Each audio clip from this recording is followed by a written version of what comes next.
Hello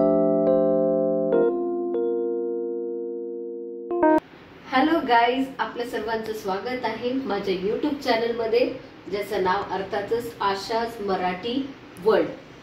आज पुन्हा मी एका नवीन टॉपिक सोबत आलेले आहे। मी तुम्हाला एक क्लू देते, तुम्ही ओळखा की ते टॉपिक काय असेल। खुशखबर खुशखबर खुशखबर, त्वरा करा त्वरा करा त्वरा करा, सवलत सवलत सवलत। आय होप तुम्हाला समजलं असेल की मी काय म्हणत आहे आणि काय टॉपिक आहे। ऑफकोर्स तुम्ही बरोबर ओळखलं। आज मी तुमच्यासमोर घेऊन आलेली आहे जाहिरात लेखन म्हणजे ऍडव्हर्टायझिंग। आजकाल ऍडव्हर्टायझिंग इतकं चाललेलं आहे मार्केटमध्ये, विदाऊट ऍडव्हर्टायझिंग काहीच नाहीये।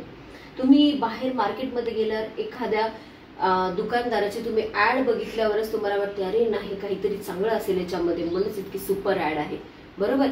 प्रत्येक गोष्टीची ऍड ही अट्रॅक्टिव्ह केली जाते, अट्रॅक्ट असते, त्याच्यावरच ते सामान विकलं जातं। हेच तुम्हाला साध्या सोप्या सरळ भाषेमध्ये तुम्हाला ऍड म्हणून ऍडव्हर्टाइज म्हणजे जाहिरात लेखन करायचे आहे, जे उपयोजित लेखनाचा भाग आहे आणि त्याला आहे 5 गुण। तर तुम्हाला एक्झाम मध्ये एक टॉपिक दिला असेल, एक प्रश्न दिलेला असेल। फॉर एक्झाम्पल, पाठ्य पुस्तकेतर पुस्तकांच्या सवलतीची ऍड द्यायची आहे तुम्हाला। तर त्याच्यानुसार तुम्हाला त्या सब्जेक्टशी रिलेटेड काय लिहिता येईल ते कमी मजकुरामध्ये, कमीत कमी शब्दामध्ये, साध्या सरळ शब्दामध्ये तुम्हाला लिहायचंय आणि त्याला अट्रॅक्टिव्ह करायचंय।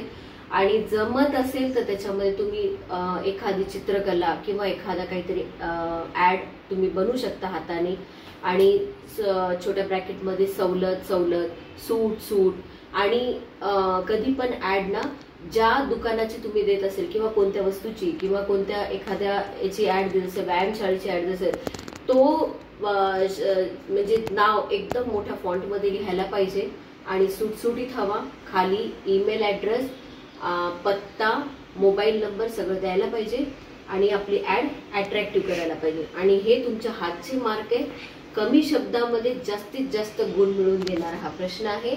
तर मी आज तुमच्यासाठी एक ऍड घेऊन आलेली म्हणजे जाहिरात लेखन घेऊन आलेली आहे। बघा, ते तुम्हाला नक्कीच आवडेल। आणि तुम्हाला जर माझं आवडलं असेल तर तुम्ही नक्की माझ्या चॅनलला सबस्क्राईब आणि लाईक करा। तर चला बघूया मी आज आणलेली ऍड म्हणजे जाहिरात लेखन काय आहे।